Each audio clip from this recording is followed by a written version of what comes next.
As we praise you, Father God, salamat Panginoon sa umaga ito, Lord, na dinala mo po kami sa iyong bahay manambahan, Lord. Nagkapasalamat kami, Panginoon, sa panibagong umaga, panibagong buhay, Lord, na ibigay mo po sa amin. Hindi aksidente, Panginoon, na nandito kami lahat, Lord God. Pagkos ito ay iyong kalooban, Panginoon, para papurihan ka namin, Lord God. And we pray, Panginoon, na hindi yung ihanda mo po ang aming mga puso at isipan, Lord God. May balik namin sa iyo, Panginoon, lahat ng papuri pa, salamat, Lord God, na may kagalakan sa aming mga puso, Panginoon. May pagkakataon, Lord God, na hindi kami, pakiramdam namin, hindi kami buo, Lord God. Salamat, Panginoon, dahil andyan ka, Lord God. Patuloy po kami iniingatan, Panginoon. At ang hinihiling namin, Panginoon, ay mag-glorify ka, Lord God, sa aming gagawin ito, Panginoon, para sa iyong kabutihan, Panginoon ko. In Jesus' mighty name we pray. So, ayun po, si Lord sa ating buhay, hindi siya nagkukulang kahit na napakarami nating pagkukulang. Dinirid niya tayo sa mga panahon na hindi tayo buo or pakiramdam natin kulang tayo. At may mga araw na pakiramdam natin ubos na tayo sa pagod, sa problema, or sa anumang pagsubok. Pero hindi niya tayo iniwan. Kaya narapat lang na lahat ng papurit kagalakan ay ibalik natin sa Panginoon. At narapat lang na ibalik natin siya ng hindi kulang kundi buo. Kaya inaanyayahan ko po kayo lahat na gamitin ang inyong mga kamay para ating awitan ng Panginoon. Tumayo po tayo lahat.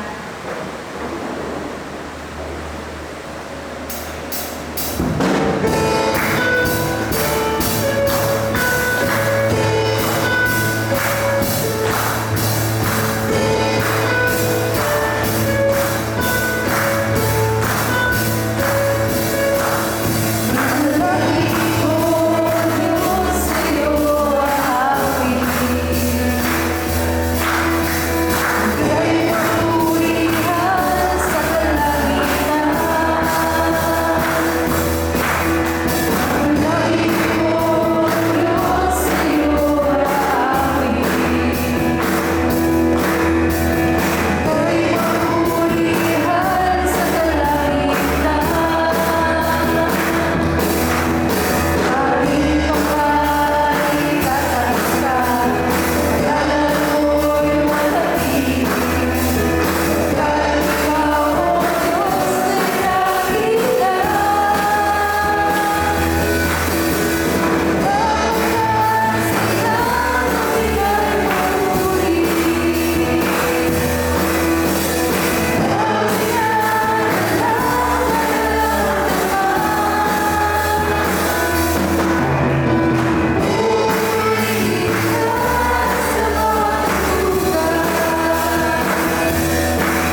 po si Tita Vivian para po sa ating congregational prayer.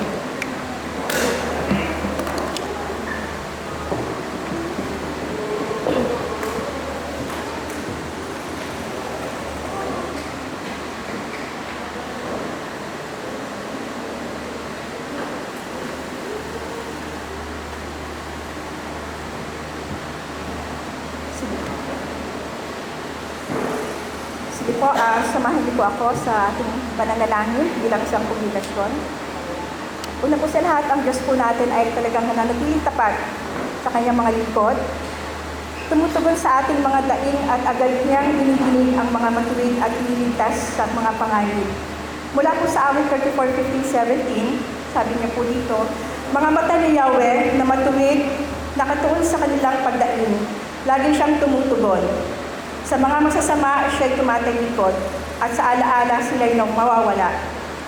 Agad dinidinig daing ng matuwid, iniligtas sila sa mga panganib. Ang talata po ito ay binigyan na sa atin ng katiyakan ng ating dakilang Diyos nang tanggapin po natin siya.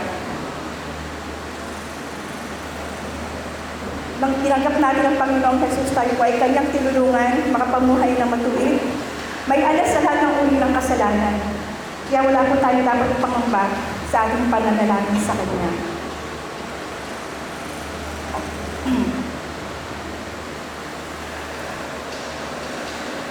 Samahan niyo po ako manalangin ng may pagpapasalamat, pagpapakumbaba at may pagtitiwala sa ating nag-iisang Diyos na makapangyarihan, mabuti at matuwid. Dakilan namin Diyos sa ganito kami po ay dumudulog bilang isang iglesia ng Lord of Life Christian Fellowship. Pahintulutan niyo po kami ng katagpuin sa aming pananalangin. Kami po ay tumutulog sa inyong paanan. Nagpapakumbaba na hinihiling po ang iyong kapatawaran sa aming mga nagagawang mga pagkukulang at mga pagsalangsang sa inyong dakilang layunin. Aming Diyos na mahabagin at matuwid, nagdidisiplina at nagwawasto sa amin. Kami po'y tulungan mo, maging karapat-dapat po kami sa iyong mga pagpapala. We pray, Father God, na linisin mo po ang aming mga puso at isipan. Ilayo at pag-iingatan mo po kami sa anumang uri ng kasalanan at kapahamakan. Patuloy mo po kaming nagpapasalamat sa lahat ng mga pagpapala na pinagkaloob mo sa lahat sa amin, sa bawat isa, sa bawat pamilya at sa iyong iglesia. Para po sa lahat ng mga ministry coordinators at mga manggagawa ng iglesia, kasama po ang mga misyonero. Sa pagkakaloob mo sa amin ang kakayahang magampanan ang bawat mga gawain at mga ministeryo na pinagkatiwala mo po sa amin. We pray, Father God, na punan ang lahat ng aming mga pangangailangan sa pang-araw-araw mula sa aming mga kalusugan, pag-ingat sa anumang uri ng kapahamakan. Gawin din po ang pagkakaloob mo sa amin ng mga kapatawaran at mga pagpapalang mga kaloob mo sa amin. Naway magamit po namin ang sa paglilingkod sa iyong kaharian, patnubayan mo kami ng iyong habag at pag-ibig. Amin pong patutuloy na dinadalangin ng aming church leadership, nomination ng elders at deacons. Father God, katagpin mo po ang mga puso ng bawat countless member ng Iglesia, ng Lord of Life. Naway ihanda mo po ang mga puso na may mga pagpapakumbaba at maglilingkod po sa iyo. Father God, kami po ay nagpapasalamat dahil may Pasko.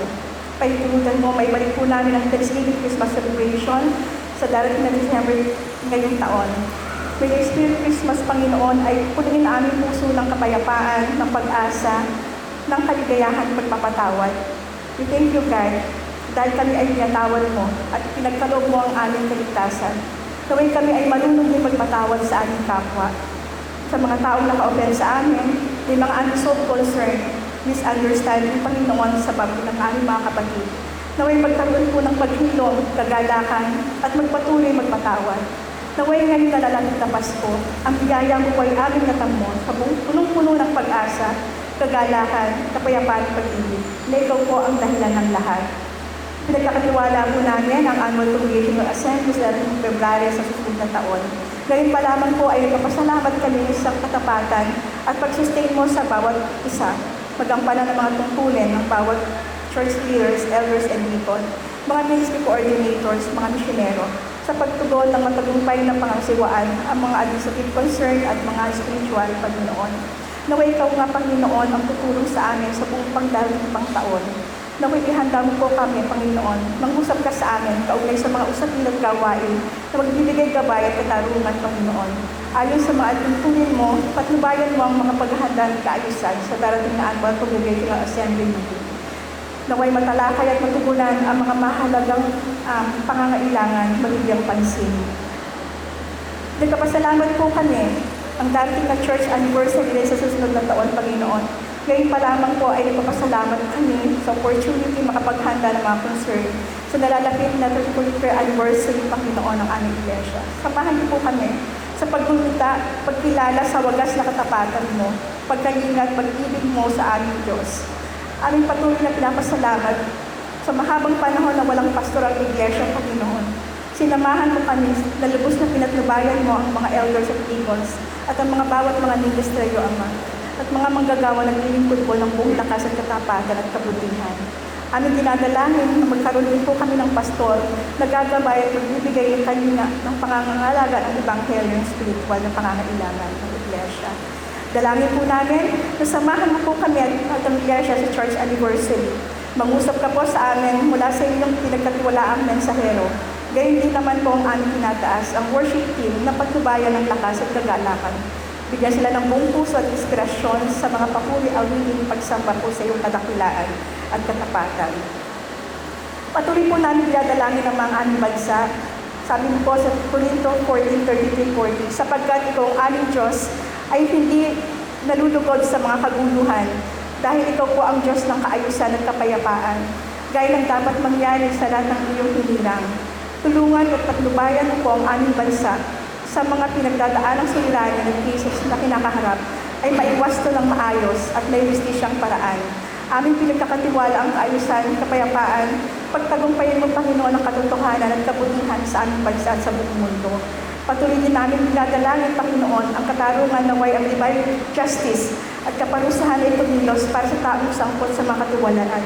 Mga taong tagagawa ng kaguluhan, mga taong gumagawa, Panginoon, ng kasamanan at kasinungalingan. Dahil sa karunungan ng nais ang pagsarili isip ng tao. Aming dakilang Diyos, ikaw po ang kumilos sa aming bansa. Ikaw po, Panginoon, magbigay ng aming kapayapaan at pag-asa. Naway patnubayan niyo ang puso ng sambayan ng Pilipino at mga aming leaders, Panginoon. Naway ikaw po ang kumilos, Ama, ang mga nangyari nito sa aming bansa. Ganito, Panginoon, sa ibang bansa, Panginoon. Pakita mo, Panginoon, ang iyong kapangyarihan na ikaw ang aming Diyos na lumikha ng lahat, na ikaw lamang aming Diyos na tanging pinagkakatiwalaan at may under control ng lahat. Aming Diyos, ikaw po ay aming pinagkakatiwalaan. Linisin mo, Panginoon, bigyan mo kami ng kapayapaan, Father God, na ang lahat ng nangyayari ito ay hindi po namin control, kundi sa iyo lamang, Ama. Tulutan niyo, Ama, na huwag kami mag-complain, pagamat may compassion ka, Panginoon, subalit ang justice, Panginoon, ay binibigay mo. Bigyan mo kami ng patuloy na kapayapaan, magtiwala lamang sa iyo, at ang lahat ng bagay, sabi mo nga po, in everything, give thanks to the Lord, for this is the will of God. Naway, Panginoon, maunawaan namin ito, ang salitang ito. Aming dakilang Diyos, sa umaga nito, kami po puso nagpapasalamat. Maraming salamat po sa iyong kadakilaan at kabutihan. Sa iyo lamang po nararapat ang pinakamataas na papuri sa pagsamba sa pangalan ng aming Panginoong Jesus. Amen. Amen. Praise God.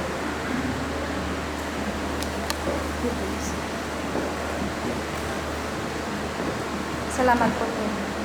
Sabi po sa Philippines 4:6, huwag kayong mabalisa sa anumang bagay, sa halip ay dilugin niyo sa Diyos ang inyong mga kahilingan tungkol sa lahat ng mga bagay. Sa pamamagitan ng panalangin at pagsabong ay pasasalamat. At ang kapayapaan ng Diyos na higit pa sa Kanya natin maunawaan, ang magbabantay sa inyong mga puso at pag-iisip sa pamamagitan ng Jesucristo. Ayun po, minsan sa ating buhay, dumadating tayo sa point na pakiramdam natin kulang tayo at yun, hindi tayo buo, kaya nawalan tayo ng hopeless tayo na naging, minsan naging reason siya kung bakit lumalayo yung loob natin sa Panginoon, or minsan naging reason siya na pakiramdam natin, hindi natin na-feel yung presence ni Lord, pero nandyan siya, naghihintay, kasi never siya nagkulang. Kung pakiramdam natin kulang tayo at hindi tayo buo, si Lord yung nagpupuna, si Lord yung nagpo-fulfill kung ano yung pakiramdam natin na kulang sa atin. Kaya tumayo po tayong lahat at patuloy po tayong umawit.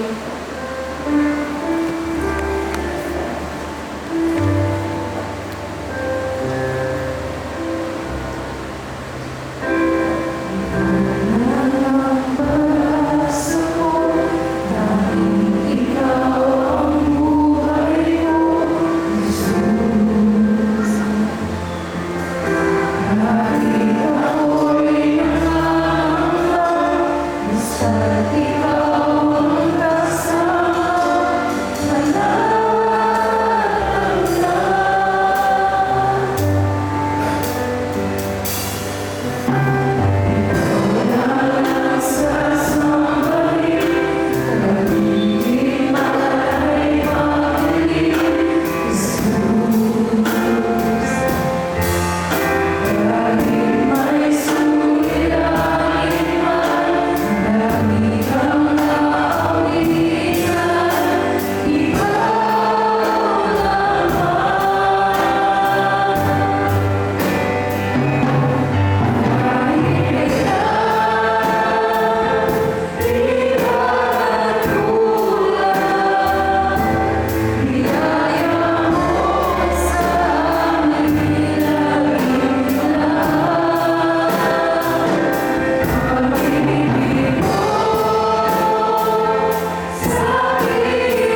pagkakataon, Lord God, na hindi kami naging sapat, Panginoon. Salamat, Lord, dahil nandiyan ka, Panginoon, patuloy mo kami binubuo, Lord God.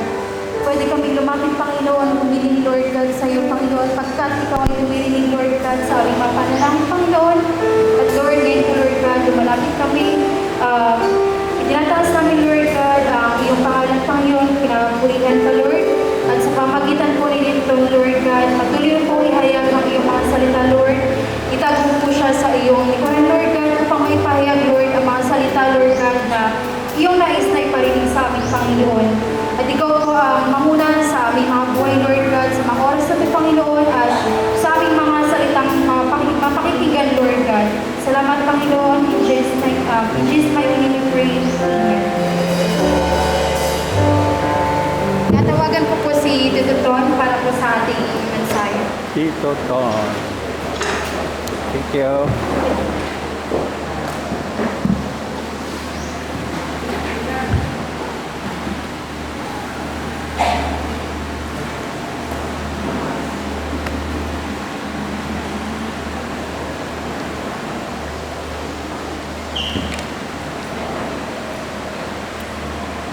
Magandang umaga po sa ating lahat. Ay, mukhang magandang umaga po sa ating lahat. Alam nyo, kahit hindi malakas ang boses nyo, naririnig tayo ng Panginoon. Ang Panginoon natin ay talagang mabuti. Salamat muli sa pagkakataon na mangaral sa inyo sa umagang ito. Ang bilis ng panahon po, ano? Bukas, December na. Medyo nararamdaman nyo na po ba yung lamig ng panahon? At special din ang araw na ito dahil kaarawan ni Rap. Ngayon, nakita nyo? Talaga ganyan talaga pag mga senior citizen, makakalimutin na. Ngayon araw, November 30. Hindi lang si Rap po ang may birthday ngayon, si Liway din po, birthday na. Kaya pwede kayong kumuway doon, baka pwede natin batiin si Liway ng happy birthday dahil nasa Hong Kong si Liway. Abot natin. Alam mo, napakahalaga po yung greet natin, yung mga may kaarawan dahil they feel the importance. At saka yung pag-alala po natin sa kanila, hindi mahalaga po yun sa kanila kahit na minsan pag may nababati pa ako kahit na hindi ko kilala sabi ko, thank you, you remember my birthday. Talagang actually dun po tayo nakakapag-connect sa mga taong yon na they feel the importance pag tayo doon. Tulad nga sabi ko, bukas ay Pasko na, may siyempre ang mga inaanak tayo nagpaparinig na. Di ba? Natawa siya kasi mukhang maraming inaanak siya. Maraming nagpaparinig. Pero pagka yung bata ay, alam mo, kung minsan tayo, nagiging bahay tayo, hindi tayo, pero kung minsan yung bahay, hindi yung mga inaanak natin, hindi maganda yung, parang wala tayong naririnig pagka nagpaparinig. Pero pagka naman yung makita mo yung bata, inaanak mo especially ay mabuti. Talagang kahit minsan na hindi pa hinihiling, binibigay na natin. No? Pero ang Panginoon po, hindi po siya ganun. Kaninang umaga po, pinuntahan ko ang nanay ko, kasi andun ang nanay ko sa amin. 97 years old na, kaya pagka medyo 3 days po kasi siya, ang routine niya ay 3 days natutulog, 3 days nga gihing, buhay, tuloy-tuloy naman yon. Kaya kanina umaga ko, pagbungad ko doon sa pintuan, sabi niya sa akin, Tonton. Sabi nga, maganda po yan. Treasure ko po yun. Ganon na moment. At bingi po ang nanay ko. Kaya pag magsabi ka, sisigaw mo sa kanya, sino ang asawa mo? Iisipin na medyo may dimension na po kasi ang nanay ko. Pero talagang ganon po yung talagang buhay. Minsan nakakalimutan. Nare-remember niya po yung mga una. Pero sabi ko, Jessie. Sabi ko, makita mo, naalala naman niya, ngumiti siya. Gumanon siya. Kasi alam niya, Jessie yung asawa niya. Tapos ngayon, binabanggit na niya lahat yung mga kapatid niya na wala na. Mga Pero nakakatuwa naman po yung gano'n, ano. Pero sa umagang ito po, ang hindi po natin pag-uusapan yung Pasko at saka yung nanay ko. Ang pag-uusapan po natin ay, ang topic po natin sa umagang ito ay, The Lord hears the righteous when they pray. Mababasa po natin sa Psalm 34:15. Para po pag-respeto sa salita ng Diyos, pwede po tayo magsitayo lahat at basahin po natin. Maiksi lang po naman yan. Okay, sabay-sabay natin basahin. The eyes of the Lord are on the righteous, and His ears are open to their cry. But the face of the Lord is against those who do evil, to blot out their name from the earth. The righteous cry out, and the Lord hears them. He delivers them from all their troubles. Salamat sa pagbasa at sa salita ng Diyos. Pwede na po tayong magsiupo lahat. Ang original po na topic ko po ay The Lord hears when we pray. Pero nung binasa ko po yung Psalm 34, nakita ko po 3 beses po niya binanggit yung righteous. Righteous. Kaya binago ko po ng konti. Nilagyan ko po ng Our Lord hears the righteous when they pray. Ang tema po natin ay Our Lord sees, hears, and delivers the righteous. Sa unang punta, may 3 pong talakayin po natin dyan. Muna po, Our Lord sees the righteous when they pray. Pangalawa, Our Lord hears the righteous when they pray. At pangatlo, Our Lord delivers the righteous when they pray. Bago po tayo magsimula, manalangin po muna tayo. O Diyos na dakila, na nakakaalam sa lahat, matuwid sa lahat ng bagay, sa lahat at tumitingin at nakikinig at nag-deliver, Panginoon, sa kanyang nilalang na matuwid. Salamat, Panginoon Diyos, sa katotohanan ito. Nawa mga mensahe sa umagang ito, kayo po ang magsalita sa bawat isa sa amin. Tanggalin niyo po ang mga balakid, ang problemang pinagdadaanan namin, upang mapakinggan namin ang mensahe niyo, Panginoon Diyos, sa umagang ito. Salamat po, Panginoon Diyos. In Jesus' name, Amen. Our Lord sees the righteous when they pray. Nasa verse 15 po yan, the eyes of the Lord are on the righteous. Ang mata ng Panginoon ay nakatuon sa mga matuwid. Malayo po ang Panginoon, pero nasa langit po siya. Inumpisan po ng verse ng 15, the eyes of the Lord are on the righteous. Pagamat nasa langit po ang Panginoon, nakikita niya lahat ng matuwid. Ano nga ba ang ibig sabihin ng matuwid? Righteous. Pag hindi ka po righteous, ano ka? Leptious. Hindi. Righteous po, hindi po. Ang righteous po, according to the Bible, righteous are those who are in a right relationship with God, which is not based on their own perfection but on faith, particularly faith in Jesus Christ. They are characterized by the desire to live according to God's law, seeking forgiveness for their sins rather than being sinless. In both Old and New Testament, righteousness is attributed to individuals who live according to the divine law, are faithful to their covenant, and have faith in God.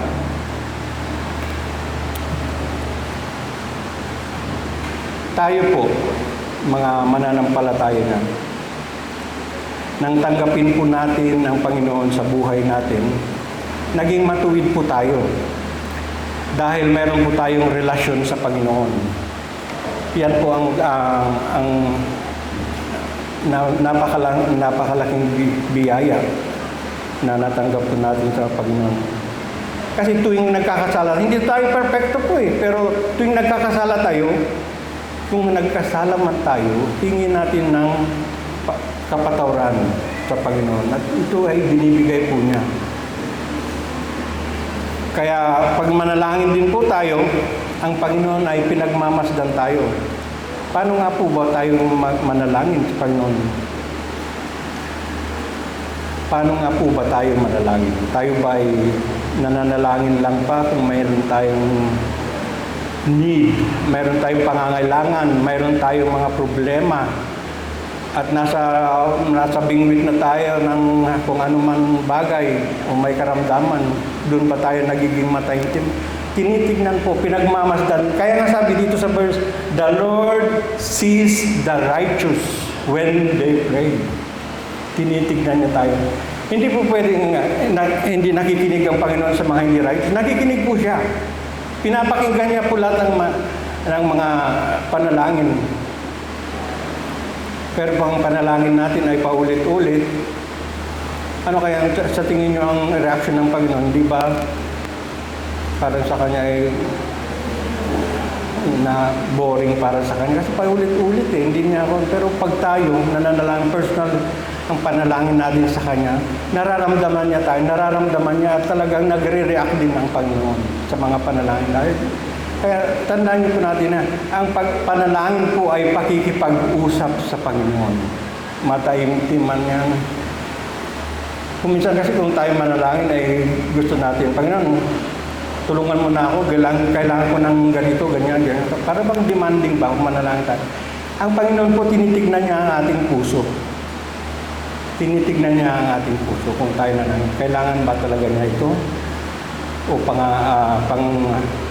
kung ano-ano lang pagagawin niya sa ating hinihiling. Pinagmamasdan tayo kung paano tayo manalangin. Ano yung pinapanalangin natin? Yan po ang ating Panginoon. Tayo ba'y nakikiusap o nagdidiman? Kung manghingi na lang tayo, basta ganun, gusto na natin kagad, mayroong kasagutan sa ating mga panalangin. Kung minsan, minsan lang tayo nanalangin, ini-expect na natin na sasagutin. Hindi po. Tinitignan niya talaga yung mga manalangin. Patience ang ating haba ng ating mga panalangin ay hindi po. Tinitignan niya po yung content ng ating panalangin. Dahil Diyos ay alam ang lahat. Sa ating pananalangin, mapagkumbababo po tayo, nakikiusap.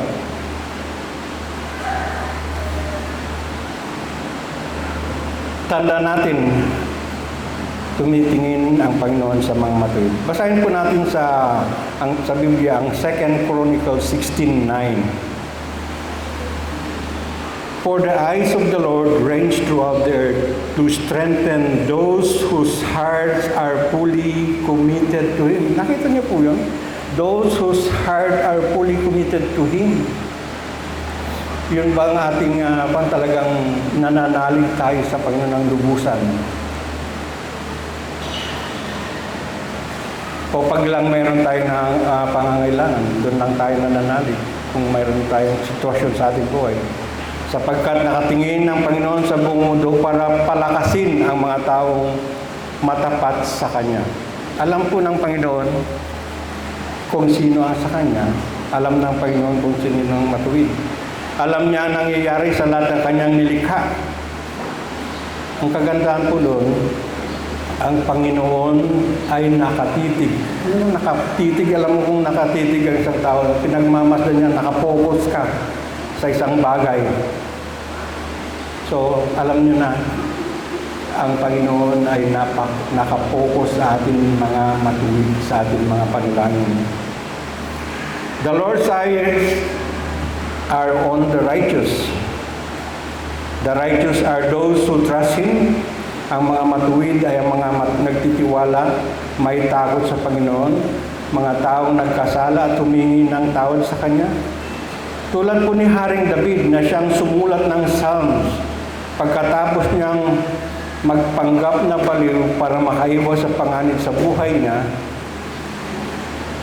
Mababasa po niyo po ang kwento niyan sa Samuel 21. dahil nasa binggit siya ng panganib. Siya ay nagpumarting mga baliw para lang makatakas.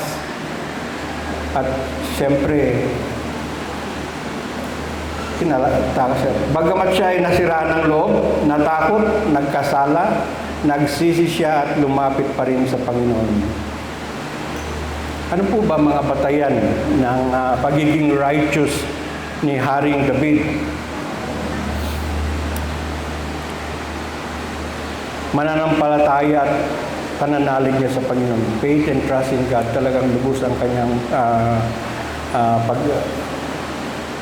pananalig at pananampalataya sa Panginoon. Siya ay nagsisi. Nung nagkasala po siya, talagang lubos siyang nagsisi sa kanyang mga kasalanan. Talagang magulhol siya, kumbaga sa pinagsisisihan niya ang mga kasalanan. Ano po ba yung naging kasalanan ni Haring David? Nung siya po ay nanilip, nakita niya yung naliligong babae. Kaya nga tinawag na Bathsheba. Naliligo bat. O di ba? Nakita niya, maganda ito. Yun po yung kasalanan niya.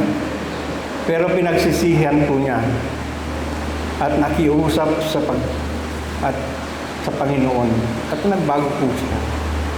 Pagsunod, obedience, dapat siyang pinamunuan ang bansa ayon sa kalooban at batas ng Panginoon at sa kanyang pagsunod na pagtagumpayan niya ang kanyang mga laban.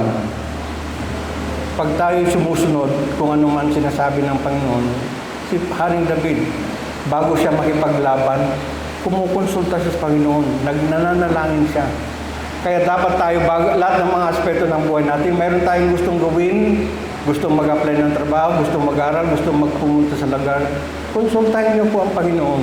Panginoon, ilapit niyo po. Tulad ng ginagawa ni ang pagsunod ni Haring David. Katapatan, faithfulness. Ang katapatan niya ay pinagkaloob sa kanya ng pamagitan ng kanyang pananampalataya na hindi po sa kanyang gawa. Kuminsan ating mga gumagawa tayo ng mabuti para rin pakita na tayo mabuti. Pero hindi, nakikita na ang Panginoon ang ating faithfulness sa Kanya dahil nasa Panginoon po tayo. Salvation, actually, ang salvation ay pananalig mo sa Panginoon, hindi po yung salvation, gumagawa ka ng mabuti at nananampalataya. Hindi po yung gano'n ang salvation. Ang ating mabuting gawa ay bunga ng ating pananalig at pagsamba sa Panginoon. Dahil sa katuwiran ni Haring David, tinawag niya ang Panginoon ng mula sa kanyang puso. Mababasa po natin sa Acts 13:22. After removing Saul, he made David their king. God testified concerning him, I have found as David, son of Jesse, a man after my own heart. He will do everything I want him to do. Sa Tagalog po, nangalisin ng Diyos sa Saul, ipinalit niya si David bilang hari. Ito ang sinabi ng Diyos. Nagugustuhan ko si David na anak ni Jesse. Susundin niya ang lahat ng inuutos ko sa kanya. Napakaganda po, obedience ang kanyang ang batayan ng Panginoon sa kanya. Kaya nasabi niya kay David, a man after my own heart. Ngayon kung napakinggan natin ang katuwiran ni Haring David, tayo po bilang mananampalataya na matuwid sa paningin ng Panginoon. Nakikita ba tayo sa ating lipunan bilang matuwid? Sa ating pagkilos, sa ating pananalita, sa kikipagsalamuha sa ibang tao, sa ating pamilya, sa lugar ng ating trabaho, sa ating community, sa ating paligid. minsan bilang mga mananampalataya, alam niyo po ba na tayo ay tinitignan, pinagmamasdan tayo ng mga ibang tao. Kaya maging maingat po tayo. Sino na nga, lagi akong binibigyan ng warning, maingat ka sa pananalita mo, sa iyong pag-joke. Dahil witnessing po ito bilang matuwid, righteous. Paano tayo mag-isip? Nakikita po ng Panginoon yun. Kahit hindi natin ginagawa, na iniisip pa lang na nakikita na po ng Panginoon yan. Dahil siya ang Panginoon na nakakaalam sa all-knowing God. Kung paano tayo magsalita. Kung minsan, outburst of emotion, minsan, tinitigdan nila yan. Kung paano ka kumilos. Yung simpleng bagay lang po ng pagsunod sa mga traffic rules, sa pagtatapon ng basura, hindi ba? Napakapang po, importante po yan. Kung paano tayong, minsan, siyempre marami nakakatingin sa atin bilang mga mananampalataya. At bilang tumanggap na at may relasyon sa Panginoon, dapat makita sa atin ng buhay na matuwid. Dadako po tayo sa pangalawang punto. Ang una po, anong sabi? Our Lord sees the righteous when they pray. Ang pangalawa po, our Lord hears the righteous when they pray. Verse 15 po, 15b, He hears and His ears are open to their cry. 17a, the righteous cry out and the Lord hears them. Napakakuan po yung ang tenga natin. Bakit po kaya itong tenga natin meron nakaganyan na?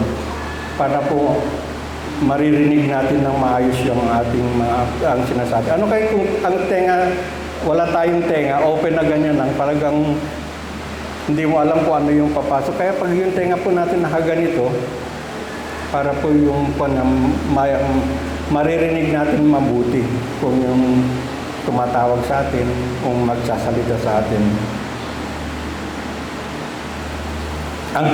Ang Panginoon ay nakikinig sa lahat ng panalangin, pero nakapokus po sa kanyang pandinig ang mga matuwid. Dahil sa may ugnayan na tayo sa kanya, ang katapatan at pagsunod natin sa kanya ay mahalaga.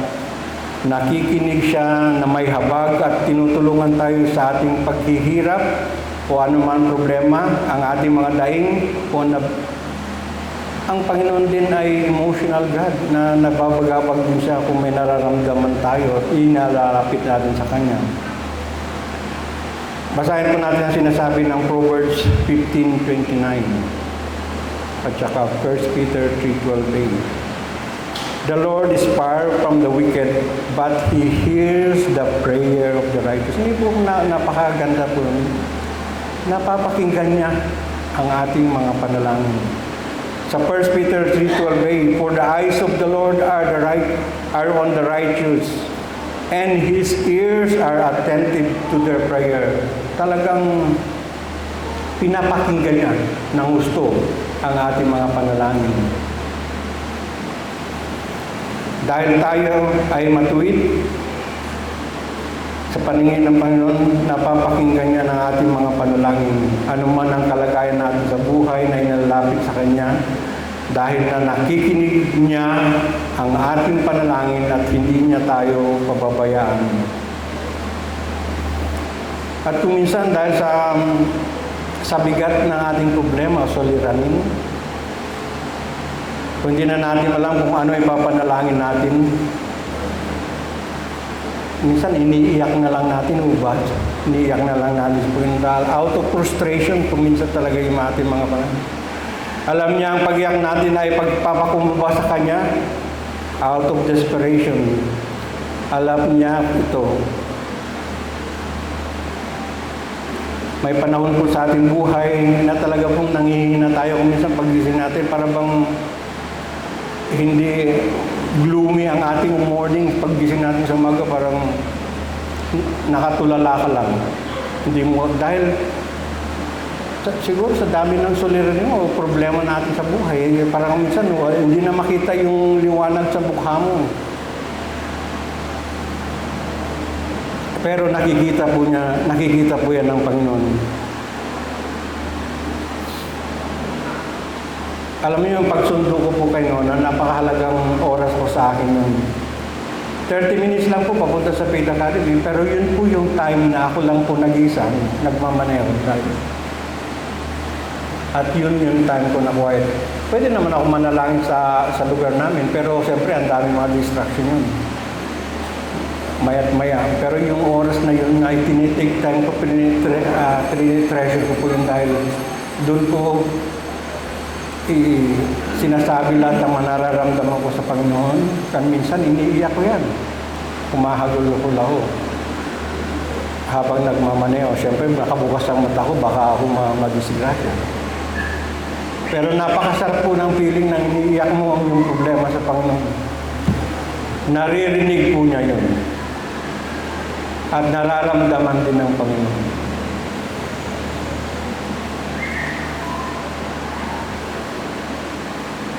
Iniisip mo pa lang, alam na po ng Panginoon yan. Pero natutuwa po ng Panginoon na binibigkas natin.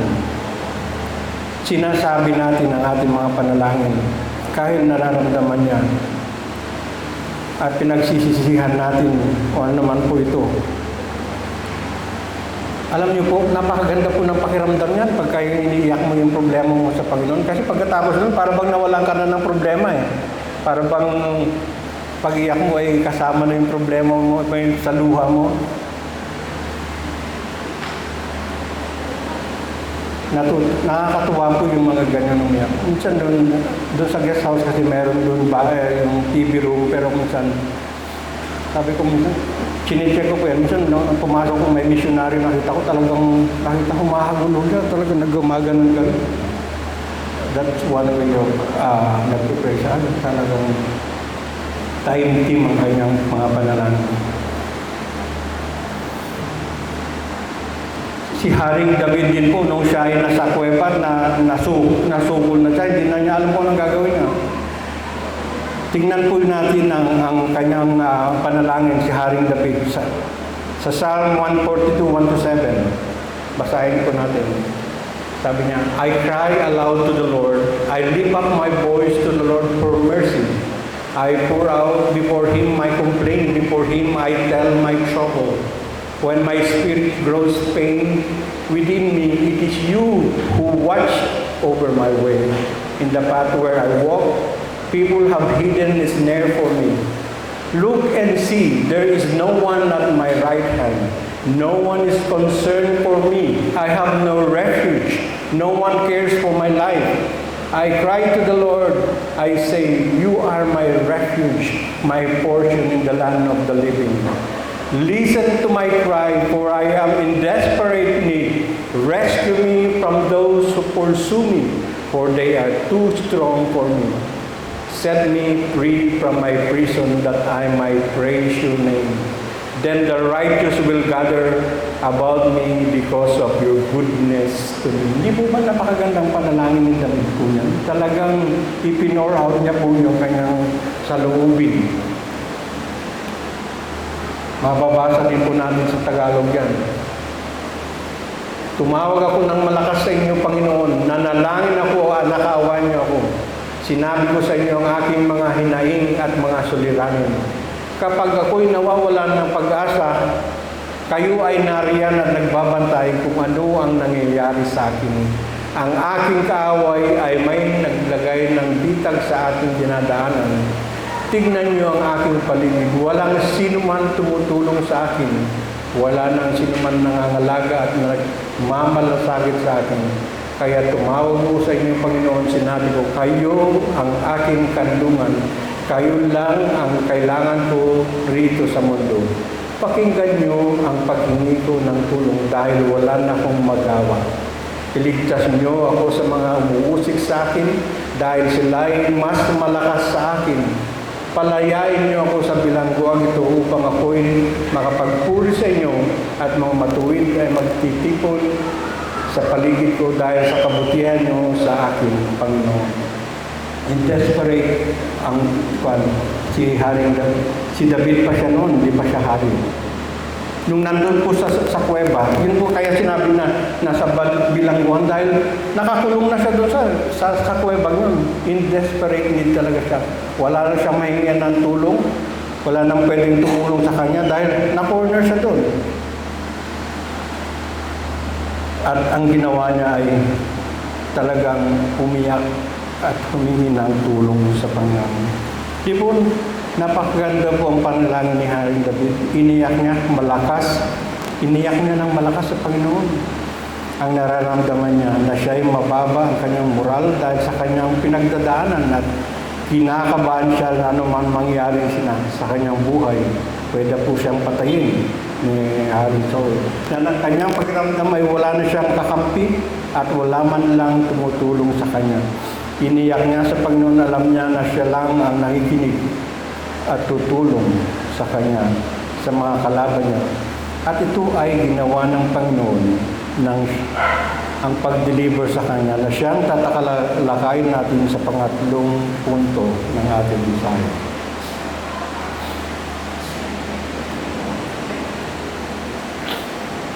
Una po, our Lord sees the righteous when they pray. Pangatlo, our Lord hears the righteous when they pray. Ang pangatlo po, our Lord delivers the righteous when they pray. Delivers po ibig sabihin niya na iniligtas sa Tagalog o rescue. Sa ibang salin po yan, nakalagay po rescue. The righteous, our Lord delivers the righteous when they pray. The righteous cry out, mababasa natin verse 17. The righteous cry out, and the Lord hears and delivers them out of their troubles. Mababasa din po natin sa 19, hindi na nakalagay po dyan. The righteous person may have many troubles, but the Lord delivers him from all of them. Nakita niyo po, pag tayo matuwid, lahat po ng ating trouble o ating mga dinadala sa buhay, alam po lahat ng Panginoon yun. Kaya tignan ang pangako naman, but the Lord delivers him from them all. Lahat po yan. Pero gusto po ng Panginoon na mapakinggan po lahat yun ng trouble mo. Tulad po ng panalangin ni David, talagang sinabi niya, personal lahat, wala na po akong mahihingan ng tulong. Kaya po tayo pag manalangin, talaga pong dapat ibigay po natin lahat ang nararamdaman natin sa Panginoon.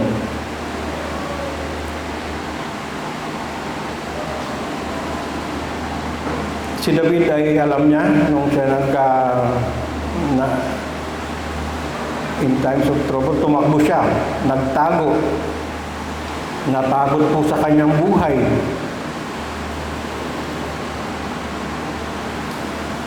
At hindi na niya po alam kung ano po ang gagawin niya. Pero ang lubos na pananalig at pagtitiwala sa Panginoon ay siyang kanyang ginawang pagliligtas sa kanya. Basahin ko po sa 17, the righteous cry out, and the Lord hears and delivers them out of all their troubles. Alam mo, bawat isa sa atin po, bagamat tayo righteous, wala tayong hindi tayo magkakaproblema. Bahagi po ng buhay natin ang magkaroon ng problema. Dahil dito po, tinitingnan ng Panginoon kung gaano tayo katapat sa Kanya. How faithful we are in doing at sa pag-usap sa Kanya, kung paano tayo nakikiusap sa Kanya. Ang Panginoon ay hindi nangangako ng buhay na walang problema. Alam niya ang problema ay pinagdadaanan natin lahat. Alam ng Panginoon na tayo ay hihingi ng tulong sa Kanya, tayo ay liligtas at tutulungan at hindi iiwanan. Di ba ang pangako na Panginoon? I will never leave you nor forsake you. Panghawakan po natin yung mga salita ng Panginoon dahil napakahalaga po yan. Pag nandun po tayo sa may nararamdaman po tayo, Panginoon, alam ko na hindi niyo ako iiwanan at sasamahan niyo ako dito. Ganun lang ha, simple ang gusto mo, pwede mo ipanalangin sa Panginoon. Pakikinggan niyo. Tulad ng sinabi ng talata, deliver them out of all their troubles. Wala po ng problema, hindi niyang tayo sasamahan. At ililigtas sa deliver. Tingnan po natin na lang karakter sa Bible na nanalangin at nakaranas ng kaligtasan sa Panginoon. Marami po sa Biblia yan, pero alam nyo kasi ang salita ng Diyos ay marami mga examples ng Panginoon. Para doon tayo po matuto, nagbibigay siya ng mga halimbawa. Tulad na lang po ni Moses, nung nailabas na niya yung mga Egyptian, nung nandun na sila sa tabing dagat ng Red Sea at nagbago ng isip siyang Pharaoh na talagang sundan sila at patayin lahat at kanyang mga sundalo. Pero anong ginawa ni Moses? Nanalangin siya sa Panginoon. Panginoon, nandito kami, dinala mo ko dito, para ba dito mo kami papatayin? Pero hindi, anong sabi ng Panginoon sa kanya? Itaas mo yung tungkod, bumuka yung Red Sea. Hindi ba? Napakinggan ng Panginoon ang panalangin ni Moses at dumaan sila doon. Ang mga Egypt kasama sa dami-dami ng mga Israelites na tumawid doon. At nung sinundan sila, siyempre, ano na nangyari? Nalunod. Si Joseph the Dreamer, iyan po sa isa mga matuwid na karakter sa Bible. Alam niyo po ba ang kwento ni Joseph the Dreamer? Nang sila yung 12 magkakapatid, siya yung bunso, pero siya ay matalino. Dahil siya ay matalino, ang kanya ay dreamer daw, ang kanyang kapatid. Kaya ibinenta siya sa mga gypsies na dumadaan. Siyempre hanggang sa nakarating isa. Marami ng pagsubok ng pinagdaanan niya. Pero anong ginawa niya ni David? Nanalangin sa Panginoon. Ay, si Joseph pala. Sorry. Joseph. David. Iba na talaga. Mukhang nagagaya na ako sa nanay ko. Nagkakamali yan. Si Joseph. Siyempre, nakarating siya. Naging pinuno na siya ng Egypt. Siyempre mga kapatid niya natakot sa kanya. Dahil baka ito gagantihan daw siya dahil sa ginawa nila sa kanya. Na pinagbenta sila sa... Pero hindi po. Ang sabi po ni Joseph ay may dahilan ng Panginoon kaya tayo nandito. At minahal niya yung kanyang mga kapatid. Si David and Goliath. Si David naman. Patpatin si David. Pero matuwid siya. Umasa siya sa kalakasan ng Panginoon. So, makita mo si Goliath, pero siya ayaw lumaban yung kanilang hupo ng Israel dahil nga malaking tao si Goliath. Sa isa kanya, akong lalaban kasama ko ang Panginoon. Pero dahil sa kanyang pananalig at nagdepende sa strength ng Panginoon, nakita ng Panginoon si David na siya ay matuwid, righteous person. At tinulungan niya. So, hindi pa nakakabasa ng mga kwento nito. Alam mo, pang sandatang ginamit lang ni Juan, yung bato lang, gano'n no? Dahil si David pastol, sanay sa mga, siyempre, nag-aalaga ng mga tupa. Sanay siya sa mga hayop na dumadaan siya. Yan po ang role ng pastol. Natalo niya po si Goliath. Dahil sa pananalig niya, pananampalataya niya ng Panginoon at dumepende sa kalakasan ng Panginoon. Marami pa po. Si Daniel sa mga... Dahil sa kanyang pananampalataya sa Panginoon, niligtas siya. Sabi na, siyempre, yung kanyang mga kaway nilagay siya sa kulungan ng mga leon na alam nila na mamamatay siya doon. Pero hindi. Wala po nangyari kay Daniel dahil sa pananalig niya. Nakita ng Panginoon, matuwid siya. Sino pa po? Sino pa yung tatlo na nilagay sa oven? O yun. Si Shadrach, Meshach, at Abednego. Tinaasan pa nila ng gusto ng apoy. Kaya pati yung nagsarado ng pintuan ng apoy nasunog dahil sa lakas. Pero yung tatlo, walang kagalos-galos. Wala man lang nangangamoy na amoy sunog dahil sa katapatan nila. Talaga ayaw nilang sumunod sa pinag-uutos ng kanila na maging sumunod sa mga idol nila. Si Peter, nanalangin siya at hindi lang siya ang nananalangin. Nasa loob siya ng kulungan. I-deliver siya. Niligtas siya ng Panginoon. Ang mga mananampalataya, mga hindi nga sila makapaniwala na si Peter nakaalis sa prison na walang struggle. Ganito mo? Ano po nangyari doon sa struggle? May pumunta pong anghel doon. Kinalas po. Sinama ng palabas sa prison. Mga gwardiya tulog. Hindi sila maniwala na andyan na si Peter. Nananalangin lang tayo na iligtas si Peter. Si Peter nandyan na kumakatok na sa pintuan na. Matuwid. Nananampalataya at nananalig sa Panginoon Peter. Pero ano po, sino pong pinakadakilang ultimate na deliverer sa ating buhay? Siyempre, walang iba kung hindi ang Panginoon Jesus. Siya man din ay umiyak sa Panginoon. Pero not my will, Father, but yours will be done. Dahil alam niya mamamatay siya. Siya yung kanyang alay. Pero ang alay niya yun ay kaligtasan natin lahat na tumanggap sa Kanya bilang ating Panginoon tagapagligtas. Dahil naniwala siya sa tatay niya, obey his Father, our God.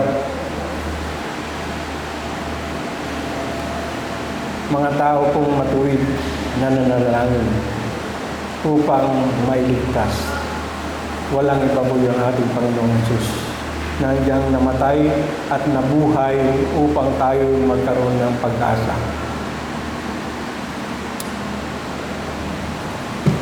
Tapos na po tayo, Rap. Tapos na. Pwede na tayo mag-celebrate ang birthday mo. Hindi po tayo abuti ng isang oras. When we cannot deliver yourself, God can. When you cannot see a way out, God sees one. When you are overwhelmed, God is still able. A God who sees, hears, and saves, sabi po sa Psalm, remind us of God who is not distant but deeply involved. He sees your situation, He hears your cry, He stands against evil, He delivers His people. So today, cry out to Him, trust Him, rest in Him. Because the God who watches over you is the same God who hears you and rescues you. Ang Diyos na nagligtas sa inyo ay siya rin Diyos na nakatingin, nakikinig, at nagpapalaya sa inyo. Magandang umaga po sa ating lahat.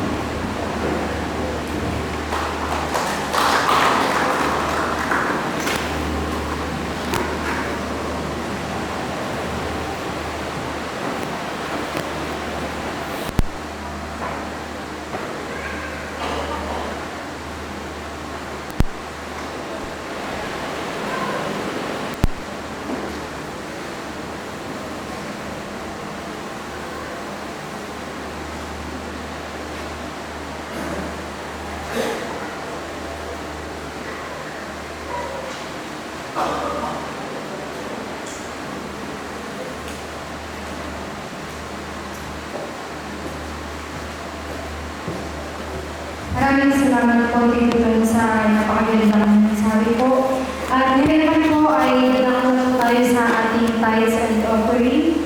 Sabi nga po sa Luke 6:38, give and it will be given to you. Good measure, pressed down, taken together, and running over will put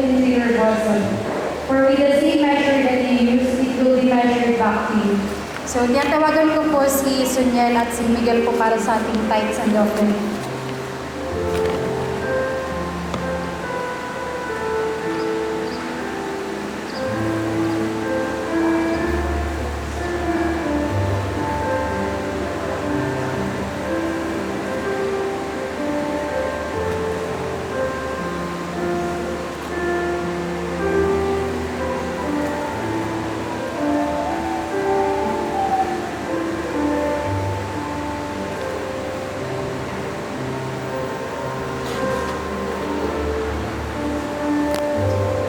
Tumayo po tayong lahat at awitin po natin ang doxology.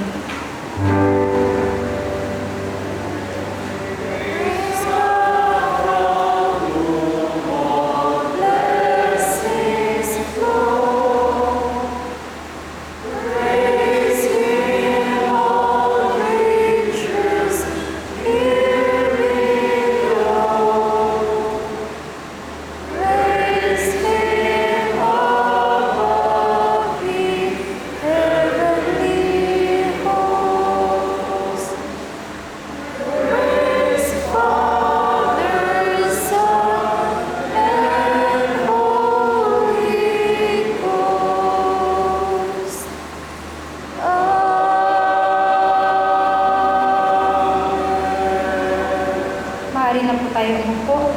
At ngayon po, dahil wala si Ate Joanna, dahil po tayo sa announcements.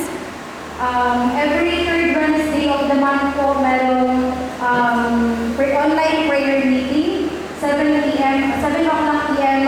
sa Zoom. And every fourth Sunday of the month, 7:30 a.m. sa Doña Carmen. Ito po ay day of prayer. And meron pong breakfast fellowship na 7 o'clock a.m. At sa next Sunday naman po, December 7, Communion Sunday, ang ating worship leader ay si Ate Riel Castro. Ang preacher ay si Kuya Alan Castro.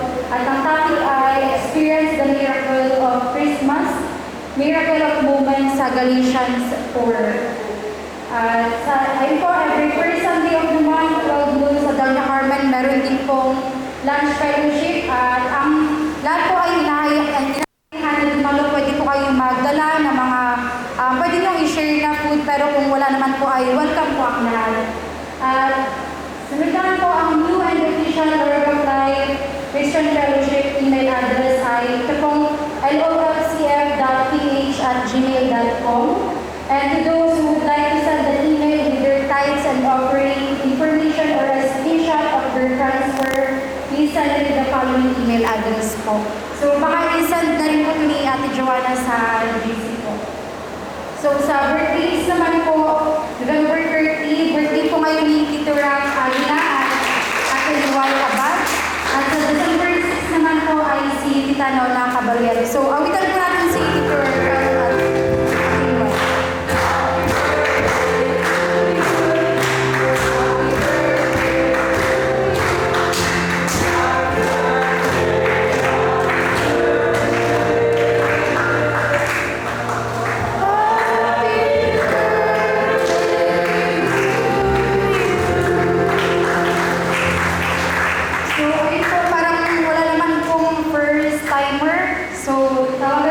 Si Tito John para po sa ating benediction po.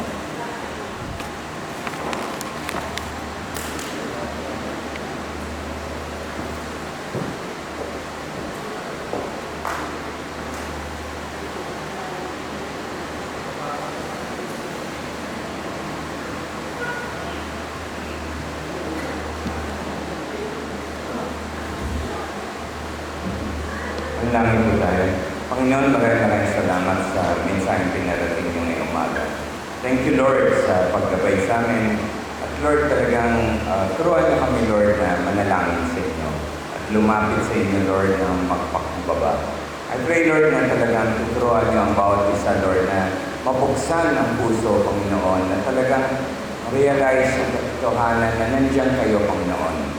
I pray, Lord, na lumalapit kami sa inyo, Lord, na talagang buong puso namin lumalapit na may taas namin lahat ng mga concerns namin sa inyo. Maraming salamat, Lord, dahil alam namin gagabayin niyo kami sa lahat ng ginagawa niyo sa buhay namin, Panginoon. Maraming salamat sa pagmamahal niyo dahil alam namin kasama namin kayo lagi. At lahat po ito, Lord, tinataas pa sa inyong pangalan niyo. So, tumayo po tayong lahat at tanggapin na natin ang rasyon ng Panginoon. Nasa 1 Thessalonica 5:22-23. Naway kusang kayong gawing banal ng Diyos na siyang nagbigay ng kapayapaan at naway panatilihin niyang walang kapintasan ang buo niyang katauhan, ang espiritu, kaluluwa at katawan hanggang sa pagparito ng ating Panginoon Jesucristo. Tapat ang tumawag sa inyo at gagawin niya ito. Maraming salamat. Okay, manatili po tayo po tumayo para po sa ating panghuling awit.